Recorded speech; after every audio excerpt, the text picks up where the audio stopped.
Assalamualaikum warahmatullahi wabarakatuh. Selamat siang, salam sejahtera untuk kita semua. Hari ini kita kembali di Alfi Jawa Timur di Rumah Logistik. Dan hari ini kita akan mendiskusikan isu yang sedang hot di pelabuhan. Yang hadir pada kesempatan hari ini yaitu yang pertama adalah dari DPP Aptrindo Jawa Timur, yaitu Bapak Arif Tejo sebagai sekretaris. Selamat siang Pak Arif. Selamat sore. Ketua DPC Aptrindo Surabaya. Selamat siang Pak. Selamat siang. Oke, terima kasih. Saya didampingi oleh Ketua Umum DPW Alfi Jawa Timur, yaitu Bapak Sebastian Wibisono. Selamat siang Pak Husni, Pak Arif, Pak Wayan, thank you sudah hadir di sini. Saya yakin semua teman-teman sahabat logistik ingin tahu apa sih sebenarnya itu Aptrindo. Mungkin sebagian masyarakat sudah ada yang tahu tentang Aptrindo, dan sebagian lagi juga mungkin ada yang belum tahu. Aptrindo itu apa dan apa kegiatannya?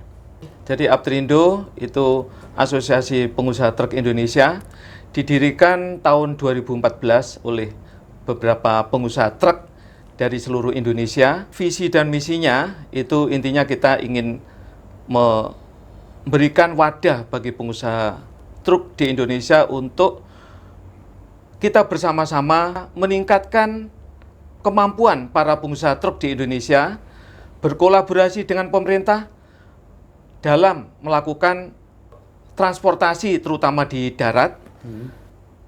Juga untuk secara umum kita ingin memperkuat dan mengembangkan logistik di tanah air Indonesia. Itu secara umum tujuan Aptrindo didirikan. Jadi Aptrindo itu adalah kumpulan dari para pengusahanya, gitu ya. Ya.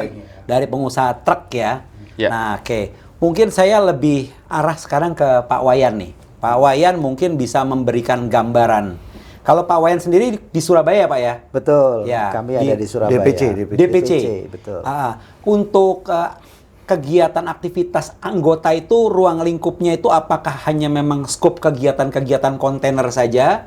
Atau ada yang lainnya, Pak? Mungkin bisa dijelaskan supaya kami juga punya pemahaman tentang hal tersebut. Baik, terima kasih Pak Husni, sangat menarik sekali.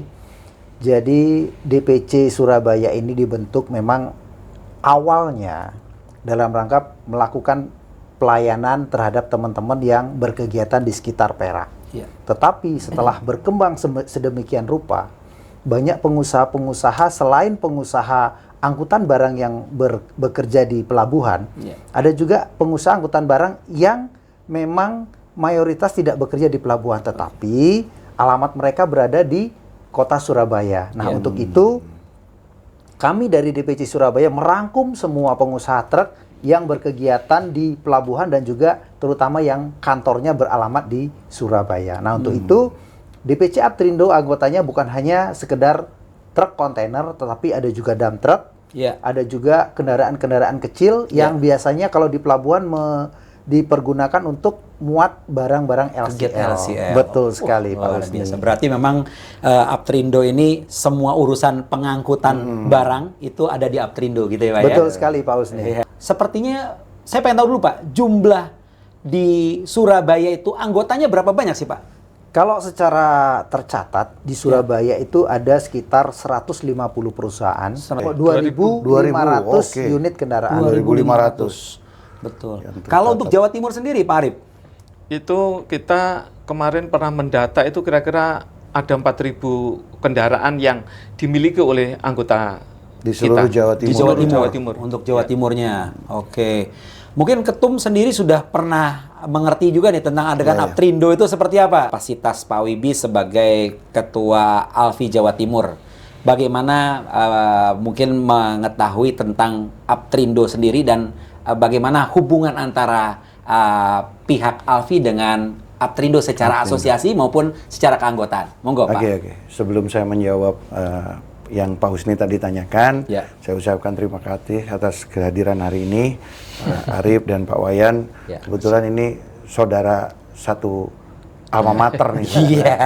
Satu alma mater. Jadi Jadi saya juga ingin memberikan kenapa kita juga ingin berdiskusi dengan Aptrindo. Sebetulnya kita ingin semua komunitas pemangku kepentingan yang bergerak di bidang logistik. Kita ingin teman-teman anggota juga tahu. Kemarin kebetulan saudara kita dari SAA juga kita undang Kemarin juga ASDEKI kita undang. Nah, sekarang mungkin saatnya Aptrindo supaya teman-teman tahu bahwa asosiasi di Tanjung Perak ini cukup banyak dan ada beberapa yang memang baru yang baru-baru. Nah, kalau kita bicara Aptrindo, sebetulnya ini kita kalau bahasa keluarga ini kayaknya satu ibu nih kayaknya. Benar. Satu ibu di awalnya. Karena kalau dalam satu kandungan. Dalam satu kandungan.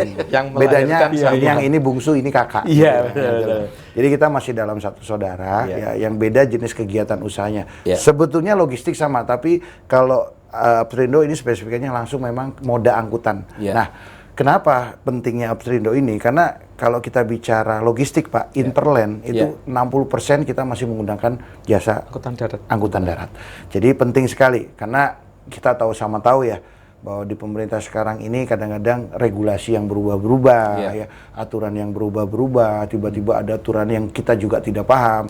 Jadi pentingnya asosiasi ini karena kita mempunyai legal standing, ya inilah fungsi dan dorongan teman-teman asosiasi.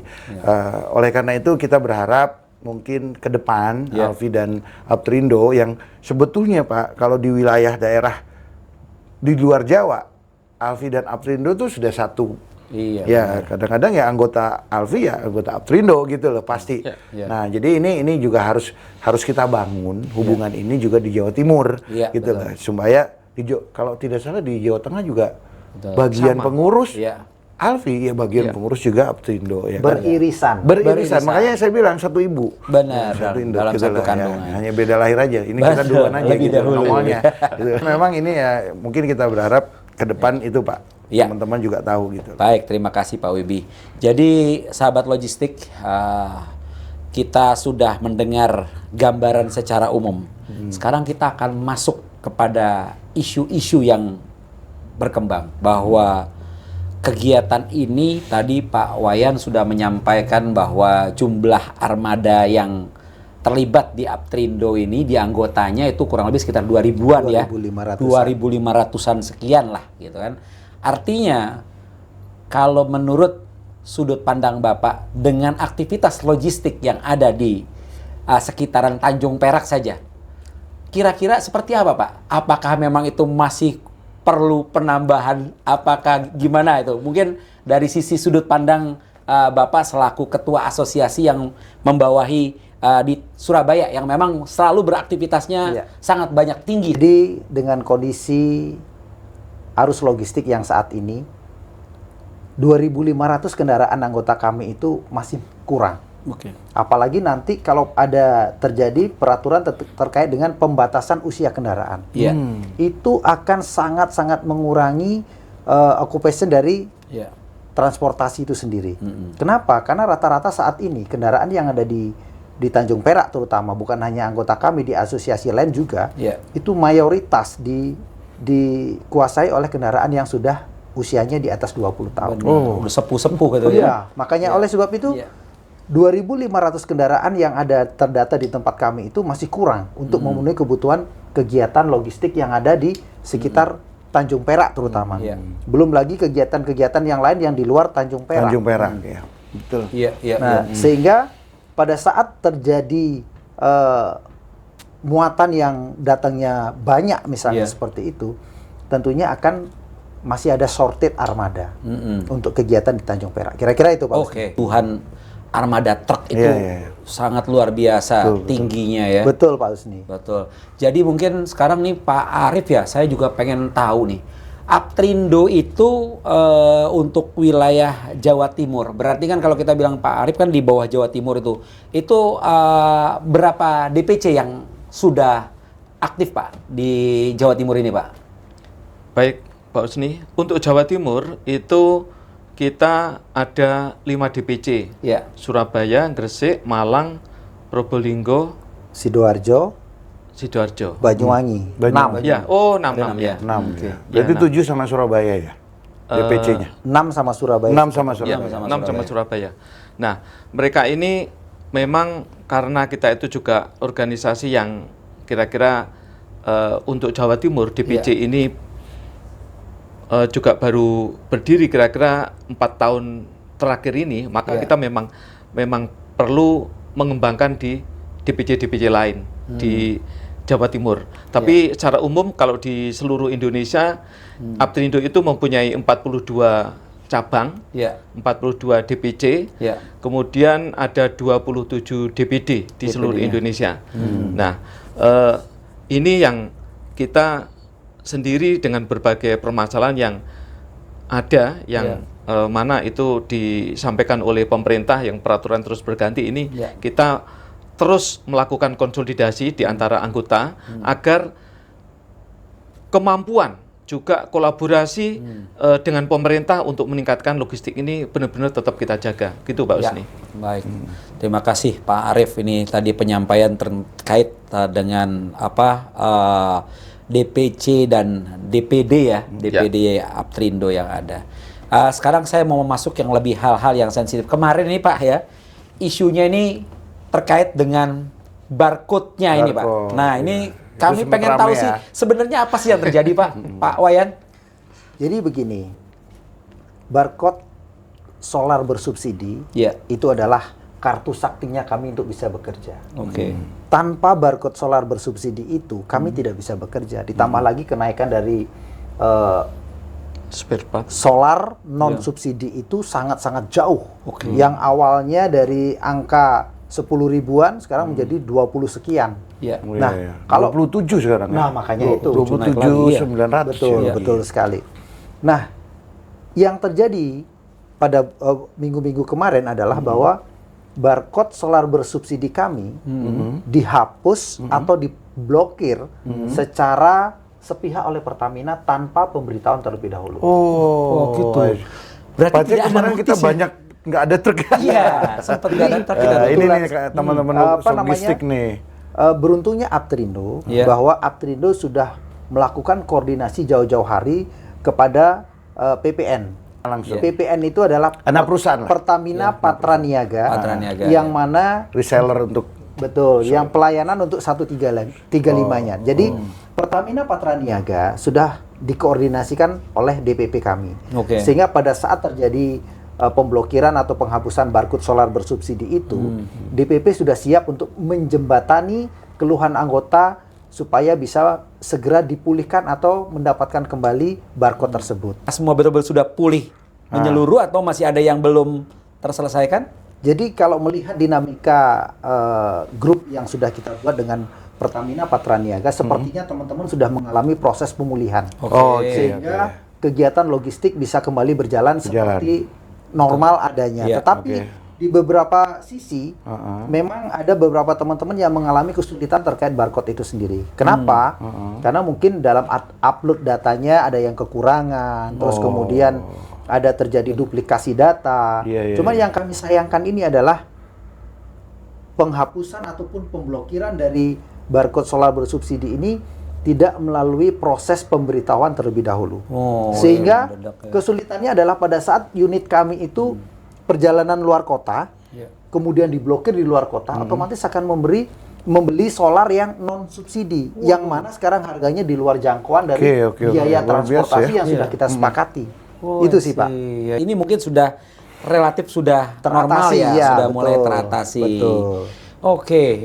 Ini sahabat logistik. Jadi kemarin kita rame bercerita tentang kondisi truk yang sangat sulit. Ternyata penyakitnya sudah disembuhkan oleh teman-teman Aptrindo ya. Semoga nextnya kedepannya tidak ada masalah baru lah ya. Betul. Gitu harapan kita seperti itu. Betul. Aptrindo juga mengikuti apa yang ada regulasi yang ditetapkan oleh pemerintah. Ini kapan hari kita mendengar tentang odol itu. Bagaimana menurut pandangan Aptrindo terkait dengan odol ini? Apakah memang itu benar-benar sangat diperlukan atau bagaimana menurut sudut pandang? Infonya kan per 1 Januari ya Pak Uci ya. Ini dipastikan fix firm harus tidak boleh lagi zero odol. Apa pandangannya Aptrindo gimana nih? Monggo Pak Arief. Nah, jadi kita dari Aptrindo itu kita mendukung peraturan atau kebijakan dari pemerintah. Dari kemarin sebenarnya tahun 2023 itu pemerintah juga sudah mencanangkan untuk zero odol.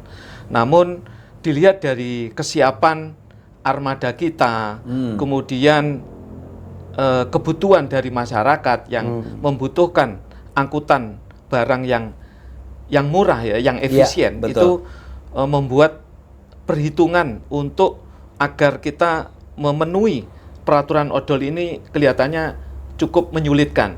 Baik menyulitkan dari kami juga dari pemerintah, nampaknya begitu. Tapi secara umum kita memang ingin mengikuti sebenarnya pemerintah nanti dalam menjalankan penegakan hukumnya seperti apa itu sebenarnya kita ikuti. Cuman dari segi pemilik barang sendiri itu nampaknya juga berat untuk mengikuti apa yang dilakukan oleh pemerintah. Nah, kemudian dari Aptrindo sendiri kita sebenarnya juga ingin mengusulkan jangan kita yang sedang mengangkut barang itu diberhentikan di jalan. Kita pengennya pemerintah itu memonitor sejak mulai dari pemuatan. Makanya kita sendiri juga mengusulkan kepada pemerintah agar surat jalan itu kita buat online aja. Misalnya pabrik A ingin muat barang misalnya dari Surabaya ke Jakarta, itu menggunakan unit atau truk apa dan muatannya itu berapa, itu kita minta pemerintah itu langsung mengkonek dengan pemilik barang. Sehingga pemilik barang nanti harus mengisi dalam bentuk surat jalan digital, dia melaporkan ke pemerintah. Misalnya pada hari ini, tanggal ini, L-nya nomor sekian, muatan yang kami berikan ke truk itu sekian, itu langsung dilaporkan aja ke pemerintah, misalnya dalam hal ini aparat penegak hukum, misalnya kepolisian misalnya, itu silakan. Jadi agar kita ini fair. Sebenarnya kita harus menyelesaikan masalah overdimensi dan overloading itu mulai dari hulunya. Itu kita harus selesaikan di situ agar kita ini tahu sebenarnya penyebabnya itu ada di mana. Sehingga dari sini kita bisa melaksanakan atau bisa menjalankan peraturan pemerintah itu secara bersama-sama begitu. Baik. Begitu, Pak Husni. Baik, ini memang hal yang memang jadi antara telur dan ayam ya. Jadi memang harus dipastikan. Bagaimana sudut pandang dari Bapak Wayan dari DPC kira-kira terkait dengan odol sendiri seperti apa sih Pak pandangannya, Pak? Jadi menarik sekali nih Pak Husni terkait odol ini. Seperti yang Pak Husni sampaikan bahwa odol ini bagaikan telur dengan ayam, yang mana yang harus didahulukan kan begitu. Telur dulu apa ayam dulu ya? Betul. Tetapi di dalam odol ini kita sebagai transporter itu hanya hulunya saja. Tetapi hilirnya ada di pengusaha sebenarnya, pemilik barang. Pemilik barang. Kenapa seperti itu? Kalau memang pemilik barang tidak menginginkan barangnya dimuat dengan odol, selesai semua odol ini. Karena kami juga rugi dengan odol. Otomatis dengan odol, biaya pemeliharaan akan tambah banyak. Ban cepat habis. Dengan tidak odol, kami lebih diuntungkan. Ongkosan jadi lebih kompetitif, biaya perawatan jadi lebih minim. Nah, makanya kami dari Aptrindo secara nasional sangat mendukung program Zero Odol ini. Tetapi kami sekali lagi hanya sebagai hilirnya. Hulunya adalah pada pemilik barang. Kalau pemilik barang sudah komitmen seperti yang Pak Arief sampaikan, maka semua akan terselesaikan dengan baik. Jadi sebetulnya terkait cargo owner-nya nih. Benar. Jadi kalau boleh saya tambahin Pak Husni, sebetulnya kita asosiasi apalagi kita selalu setuju dengan apa programnya pemerintah. Kata pasti ujungnya itu ada kebaikan, pasti ada manfaat. Hanya yang jadi permasalahannya, ibarat kita berjalan, ini posisi sudah di tengah. Bisnis ini udah terbentuk. Termasuk tarif. Nah, ini yang sulit. Jadi kalau tadi angkutan Aptrindo itu di hulunya, itu efek multiplier ke N-nya itu masih panjang nih. Kompleksitas masalahnya masih ada. Nah, ini yang belum bisa kita selesaikan. Karena kalau kita bicara produk, kita bicara barang, naik di masyarakat itu akan menjadi masalah baru. Apalagi menimbulkan inflasi. Menimbulkan inflasi, daya beli dan sebagainya. Nah, ini yang pemerintah juga harus melihat dari ini, karena Kalau kita bicara overdimension, ini sudah bertahun mungkin sebelum kita lahir pun, ini sudah berjalan seperti itu. Dan ini sudah terbentuk, makanya saya bilang ini sudah terbentuk bisnisnya dari hulu ke hilir, dari end to end. Nah ini yang perlu kita kurang lebih itu sih. Baik, memang sahabat logistik nih memang perlu harus pemahaman yang sangat komprehensif ya terkait dengan hal-hal kayak gini. Ini memang agak ruwet gitu ya. Tapi memang semua tetap logistik kita harus berjalan. Kita nggak ada cara lain, ini harus berjalan. Kita mungkin melihat ke ini Pak Wayan, yang di Surabaya saja kita bicara sekarang nih. Karena memang aktivitas sahabat logistik ini lebih banyak kegiatan aktivitasnya di sekitaran Teluk Lamong dan Terminal Peti Kemas. Tanjung Perak ya? Ya, sekitar Tanjung Perak. Mungkin kan kita kadang-kadang suka banyak yang komplain nih terkait dengan armada ini kok nggak masuk ke pelabuhan, ataupun kalau masuk pelabuhan kok prosesnya kok kadang-kadang sampai lama. Itu problemnya seperti apa? Supaya kita ini juga punya pemahaman yang sama gitu loh. Jadi ini kendala yang sering terjadi yang kita alami. Ini kenapa Pak penyebab timbulnya permasalahan-permasalahan seperti ini? Jadi sebelum kita melangkah ke kegiatan di area pelabuhan, perlu saya tambahkan kembali terkait dengan odol tadi. Yang paling menarik dari zero odol ini adalah bahwa kegiatan-kegiatan kita sekarang di pelabuhan yang berhubungan dengan muatan-muatan mesin-mesin berskala besar, itu akan saat ini sangat sulit sekali. Kenapa? Dengan adanya zero odol ini, jalan raya itu sekarang kembali diklasifikasikan di bawah BBPJN, Balai Besar Jalan Raya. Sehingga pada saat pemuatan mesin-mesin besar yang di dalam rangka pembangunan pabrik-pabrik, itu harus melalui izin dari BPJN. Saya pernah dengar tuh. Itu masalah nggak? Nah, itu menjadi masalah yang sangat besar.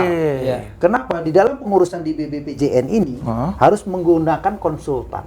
Yang mana konsultan ini tarifnya 300 juta lebih per case. Gini Pak, ini kemarin saya baru ada beberapa dari anggota oleh Alfi yang terkomplain ya. Betul. Nah, Pak, saya mau nanya nih, maksudnya konsultan ini sekali atau satu trip atau memang gimana nih? Satu proses? Case. Satu case. Satu case, biaya konsultannya anggota kami menyampaikan 300 juta. Terus kemudian belum proses loh ini. Ini hanya biaya konsultan. Konsultan ini nanti akan menghubungkan pemilik barang dengan instansi terkait, misalnya balai PUPR ya, di bawah PUPR itu ya, PUPR, Jasa Marga, balai besar apa gitu ya, PUPR, Jasa Marga, ada PLN, ada PDAM, kereta api, ada kereta api. Selama perlintasan itu apa yang akan dilalui? One trip. Aduh, wah ini itu yang apa namanya, case sebagian lagi diperlukannya jaminan. Jaminan? Jaminan, jadi setiap melewati jembatan, perlintasan dan sebagainya itu harus menggunakan uang jaminan.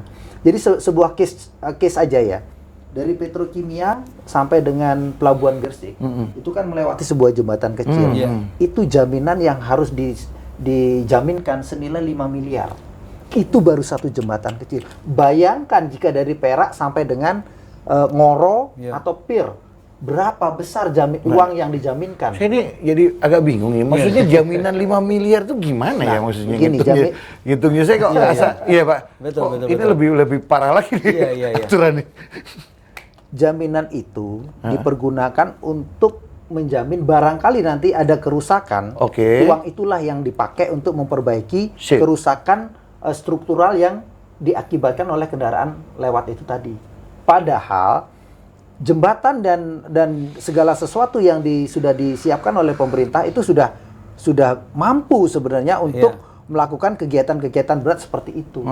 Tetapi dikarenakan ini adalah proses prosedur, tetap itu harus dilaksanakan. Nah, jaminan inilah yang sangat memberatkan dari pengusaha-pengusaha. Betul. Sebenarnya itu kan bukan beban dari tracking maupun beban dari Alfi mungkin ya, sebagai apa mediatornya ya. Iya, pemilik lah ya.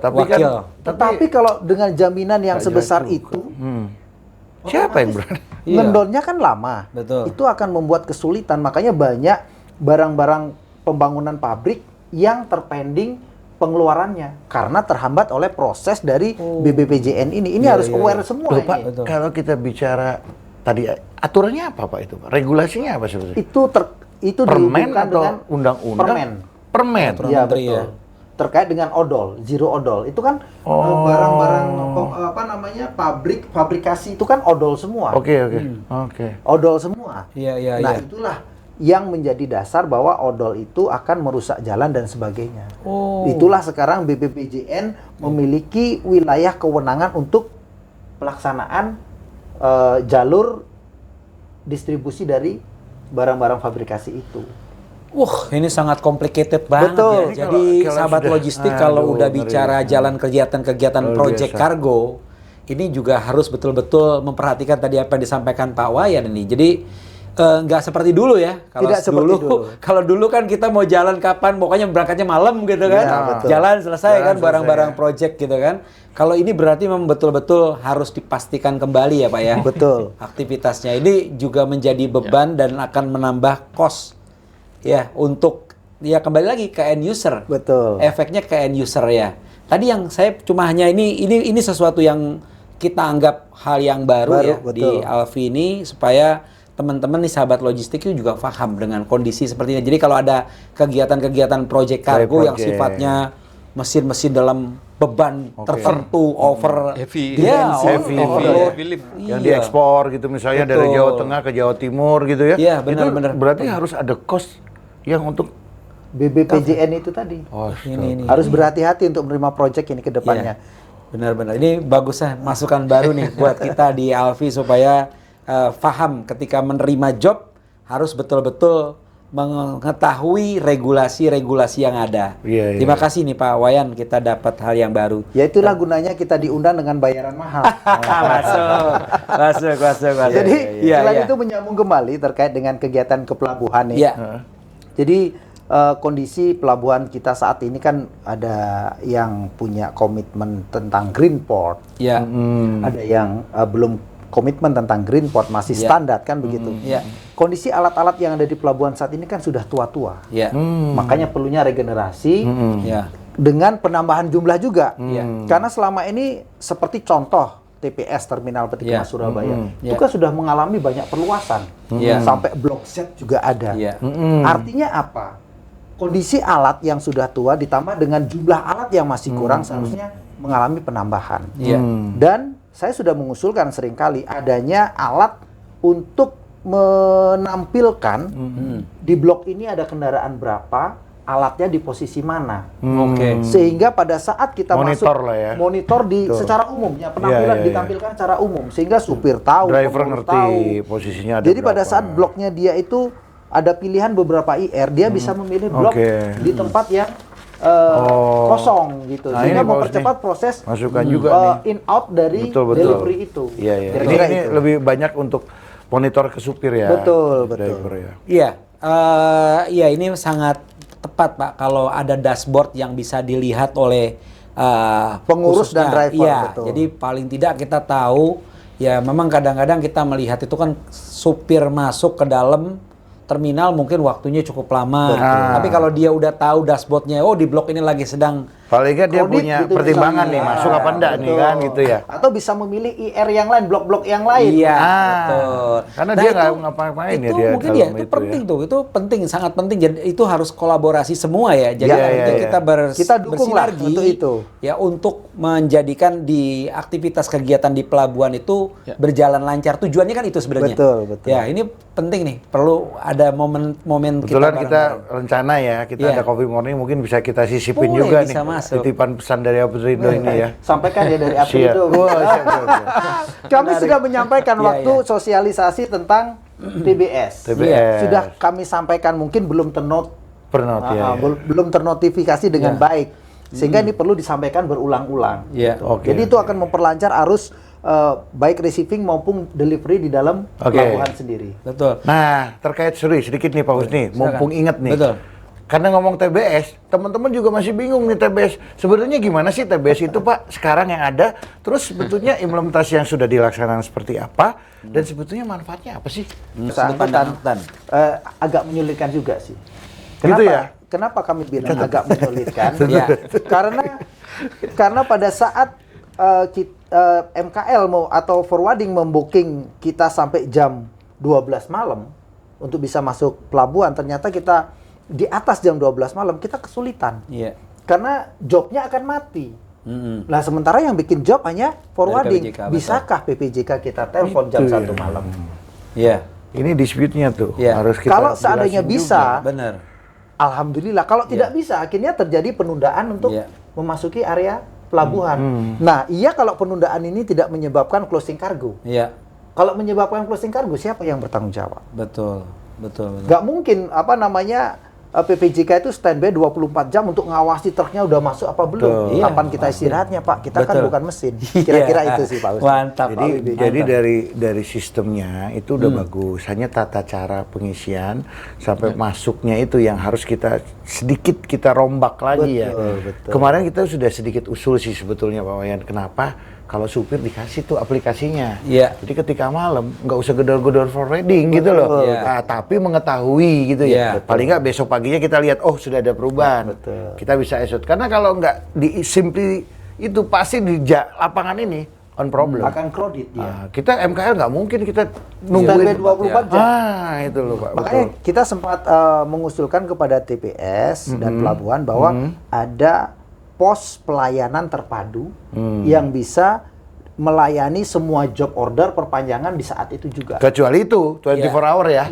Supir bisa ke situ. Betul sekali. Jadi bisa ada kayak helpdesk-nya lah ya. Betul sekali. Helpdesk-nya lah, ada helpdesk-nya. Itu bisa jadi solusi. Kalau tidak begitu nggak bisa.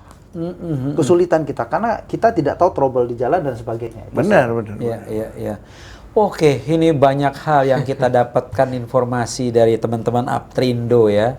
Baik itu tadi dengan Project Cargo, dengan odolnya ya. Ini TBS juga ya. TBS juga diikut.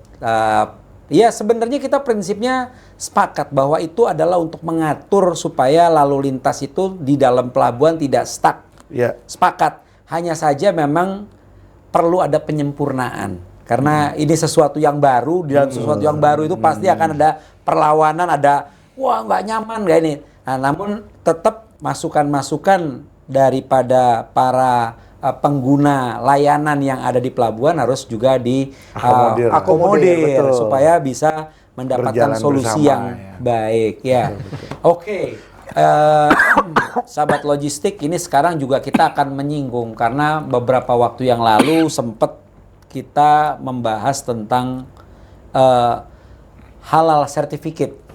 Nah, ini Pak Arif dari sudut pandang Bapak sendiri, seperti apa dengan menggunakan ada sertifikat dan berapa banyak yang sudah melakukan hal tersebut di Aptrindo sendiri?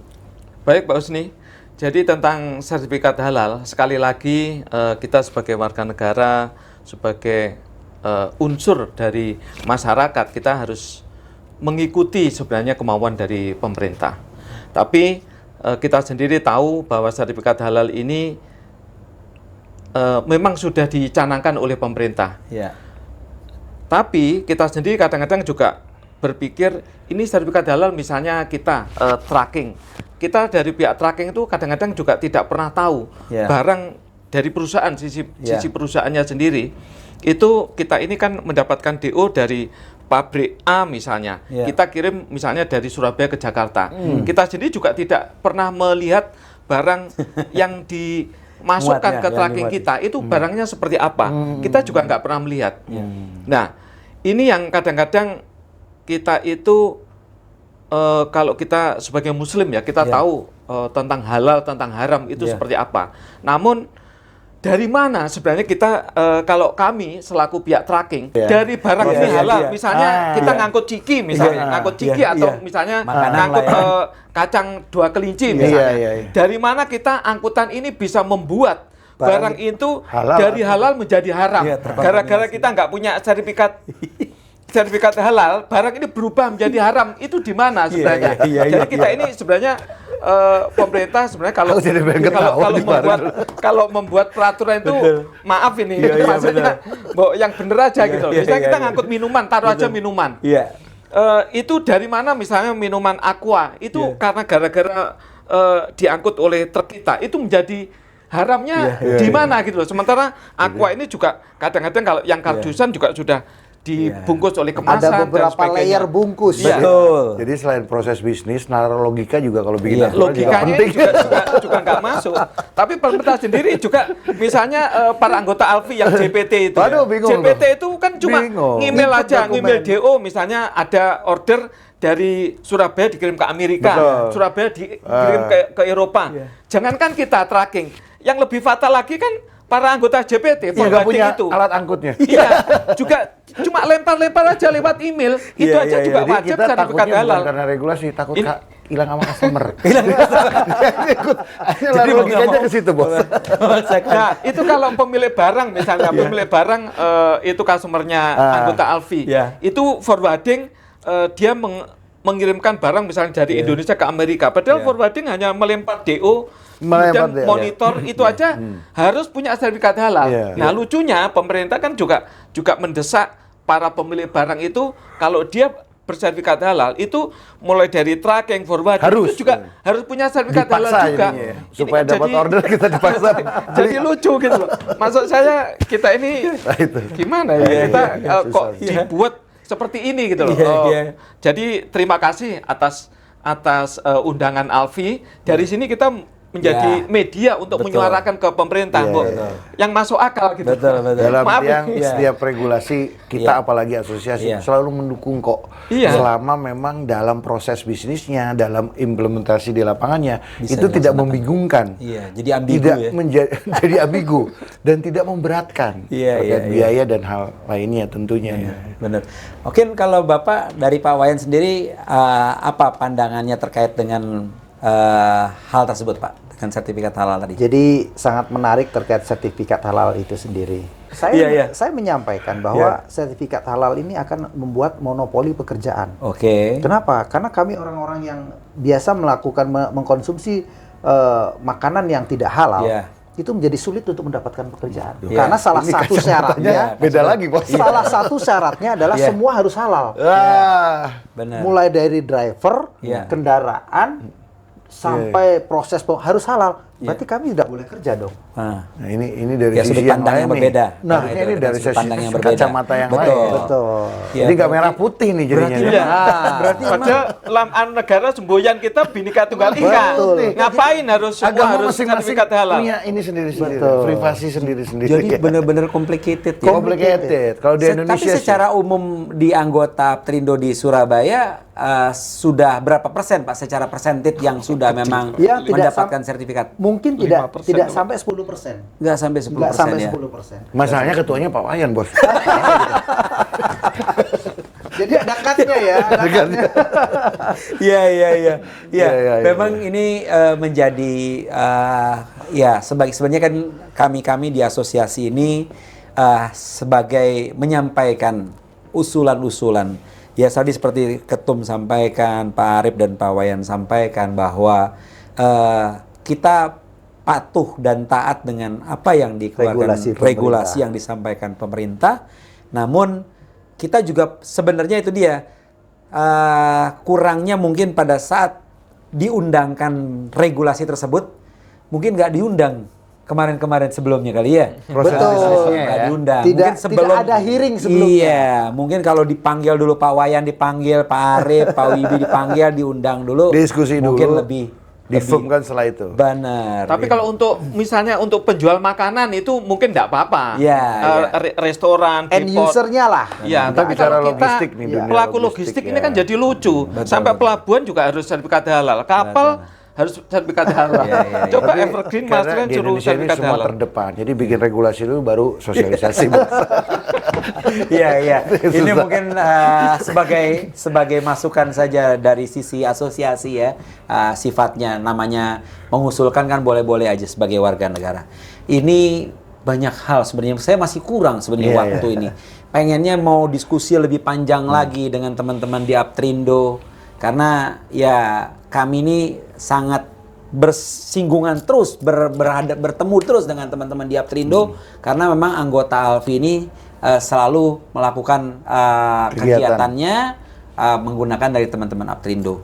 Ya, ini sebenarnya kita mau ngobrol yang lebih panjang tuh, tapi kembali lagi semua kita ini dibatasi oleh waktu. Tapi ini cikal bakal untuk kita saling berhubungan dengan teman-teman asosiasi yang ada di Tanjung Perak ya, yang ada di Tanjung Perak, sehingga kita lebih akrab, lebih dekat ketika ada apapun, ya sama-sama untuk mendapatkan solusi, menjadikan logistik di Indonesia ini menjadi lebih baik. Sekali lagi terima kasih Pak Arif, Pak Wayan, Pak Wibi untuk waktunya, saling berkolaborasi, bekerja sama, bersinergi untuk menjadikan logistik Indonesia yang lebih baik. Sekali lagi, para sahabat logistik, silakan like, share, and subscribe YouTube DPW Alfi Jawa Timur. Kita ketemu lagi di lain kesempatan. Terima kasih. Assalamualaikum warahmatullahi wabarakatuh dan selamat siang.